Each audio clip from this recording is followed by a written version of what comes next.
So hello my YouTube family, कैसे हैं आप लोग। आशा करते हैं कि आप लोग अच्छे होंगे। आज की क्लास में हिंदी साहित्य के गद्य खंड का पहला अध्याय शुरू करने जा रहे हैं, जिसका नाम है बातचीत।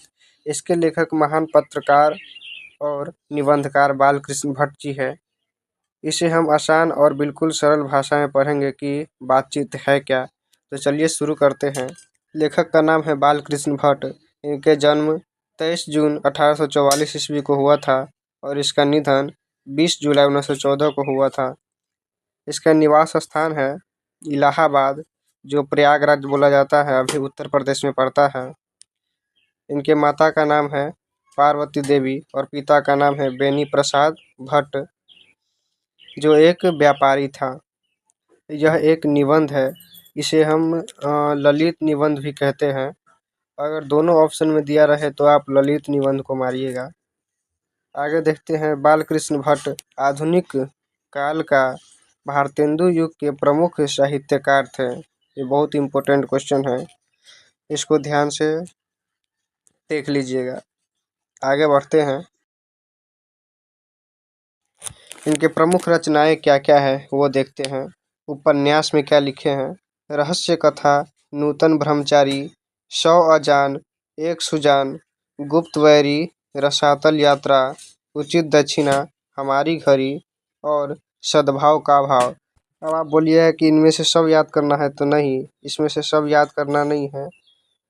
इसमें से बस इतना आप देख लीजिएगा कि रहस्य कथा, नूतन ब्रह्मचारी, 100 अजान एक सुजान, हमारी घड़ी और सद्भाव का भाव, इतना ही देख लीजिएगा। आगे देखते हैं। नाटक। नाटक में क्या क्या लिखे हैं।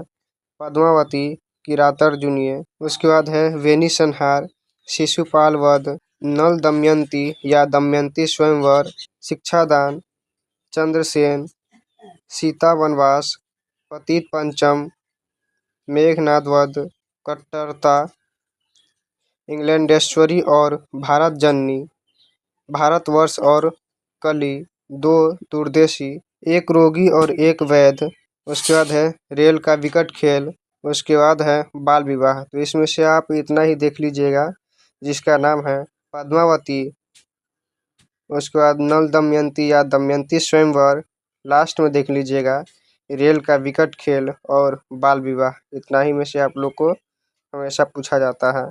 आगे बढ़ते हैं। प्रहसन, इसमें जैसे हो गया जैसा काम वैसा परिणाम, नई रोशनी का विष, आचार विडंबना, ये आप तीनों याद कर लीजिएगा, ये पूछता ही है। आगे बढ़ते हैं। निबंध। निबंध में क्या क्या लिखे हैं। लगभग 1000 निबंध लिखे हैं, जिनमें से लगभग 100 से अधिक महत्वपूर्ण है और भट्ट निबंधमाला नाम से उनका संग्रह 2 खंडों में प्रकाशित हुआ है। भट्ट निबंध का मतलब हुआ निबंधों का समूह, जिसे किताब बोलते हैं। इन्होंने निबंध बहुत से किताबों में लिखा है, इसीलिए इसका नाम हो गया भट्ट निबंधमाला। आगे बढ़ते हैं। अब आ गया आपका पाठ। अभी तक जितना आपने देखा है वो सिर्फ लेखक का परिचय था। आगे देखते हैं इसका पाठ। इन्होंने पूरा पाठ में यही बताया है कि बातचीत होता क्या है। तो आइए हम सरल भाषा में देखते हैं कि आखिर में बातचीत है क्या, इसके कितने प्रकार है और कैसे हमें बातचीत करना चाहिए। वाक शक्ति और भाषण। इस पाठ की शुरुआत में यह बताया जाता है कि जिस प्रकार हम लोगों के जीवन में जीने के लिए 5 ज्ञानेंद्रियाँ जरूरी है, जैसे आँख, कान, नाक, जीभ और त्वचा, ठीक वैसे ही जीवन को समृद्ध बनाने के लिए, लोगों को आपस में जोड़ने के लिए वाक शक्ति यानी कि बोलने की शक्ति भी जरूरी है। और लेखक कहते हैं, मान के चलो कि बोलने की शक्ति नहीं होती तो क्या होता। हम लोग लुंज पुंज होकर कहीं कोने में बैठे होते, किसी से कोई मतलब नहीं होता।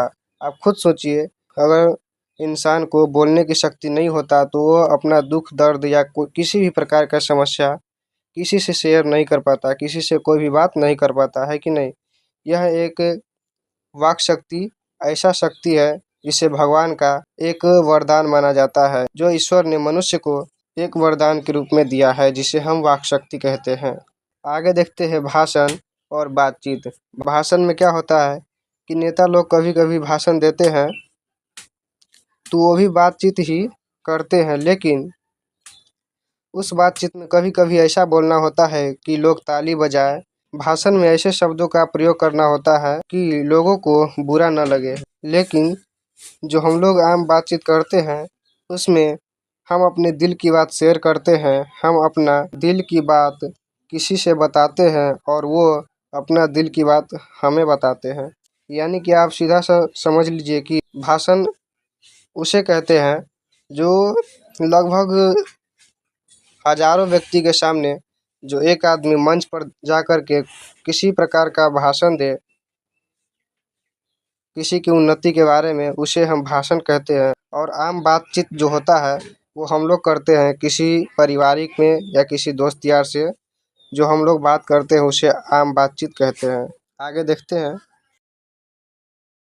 तो बातचीत दो प्रकार की होती है। एक भाषण की तरह जो नेता लोग देते हैं और हजारों लोगों के सामने स्टेज पर दिया जाता है।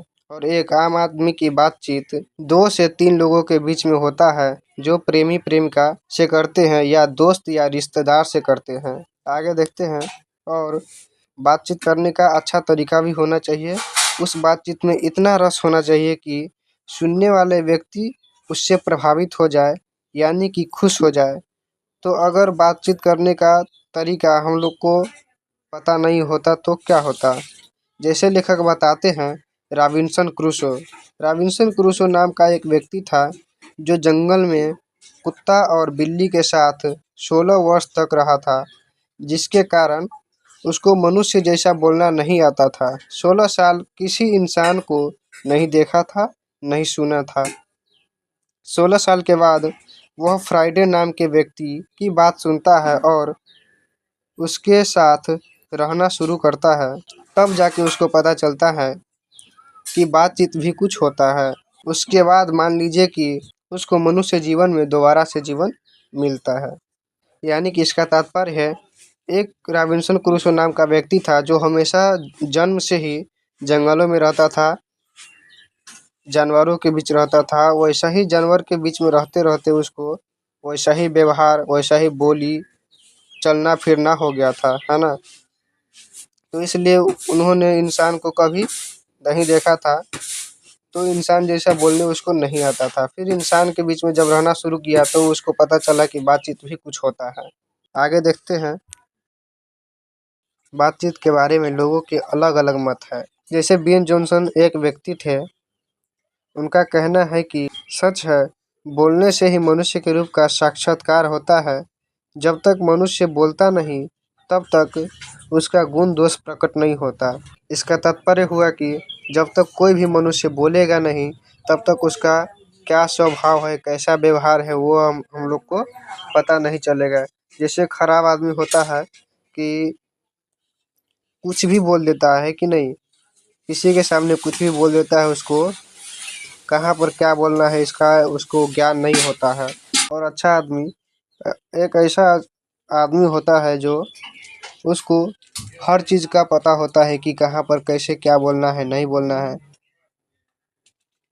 उसको व्यवहार अच्छा से करना आता है। जैसे कि किसी भी इंसान को पहचानने के लिए उसका बोली व्यवहार ही देखा जाता है कि वो आदमी किस प्रकार का हो सकता है। और एडिशन का मत है कि असल बातचीत सिर्फ 2 व्यक्तियों के बीच में हो सकती है, जिसका तात्पर्य हुआ जब 2 आदमी होते हैं तब अपना दिल एक दूसरे के सामने खोलते हैं। जब तीसरा कोई आदमी सामने आ जाए तो वो अपनी बातों को कोसों दूर कर देते हैं। कहा भी है कि 6 कानों में परी बात खुल जाती है। जब 2 बूढ़े लोग बात करते हैं तो पुराने ज़माने की बात करते हैं, और 2 बुढ़िया जब बात करते हैं तो सास बहू की कहानी के बारे में बात करते हैं, और खिलाड़ी जब बात करते हैं तो खेल के बारे में बात करते हैं। और जब 2 हमजोली सहेलियों के बीच बातचीत का रस ऐसा होता है मानो समुद्र उमड़ पड़ता है। देखते हैं ना गांव घर में कि जब 2 सहेली के बीच जब बातचीत हो शुरू होता है तो इसका लगता है कि कोई अंत ही नहीं होता है। इतना बातचीत करेगा, इतना बातचीत करेगा कि उसका कोई अंत नहीं लगेगा। आप लोग देखते होइएगा। आगे देखते हैं। यूरोप के लोगों को बातचीत करने की एक कला है जिसे हम लोग आर्ट ऑफ कन्वर्सेशन कहते हैं। ये क्वेश्चन अक्सर हमेशा एग्जाम में पूछा जाता है कि आर्ट ऑफ कन्वर्सेशन होता क्या है। तो इसे आसान भाषा में हम समझते हैं। आर्ट ऑफ कन्वर्सेशन एक यूरोप के लोगों में बातचीत करने की एक कला है, जिसे हम वो लोग आर्ट ऑफ कन्वर्सेशन कहते हैं। जैसे कि वो लोग इतना समझदार होते हैं कि उसे पता होता है कि कहाँ पर क्या बात करना है और कहाँ से किससे कैसे बात करना है। उस तरह के बातचीत को हम लोग आर्ट ऑफ कन्वर्सेशन कहते हैं। लेखक कहते हैं कि बातचीत करने का सबसे उत्तम तरीका है अवाक होकर खुद से बातचीत करना, अपने आप से बातचीत करना।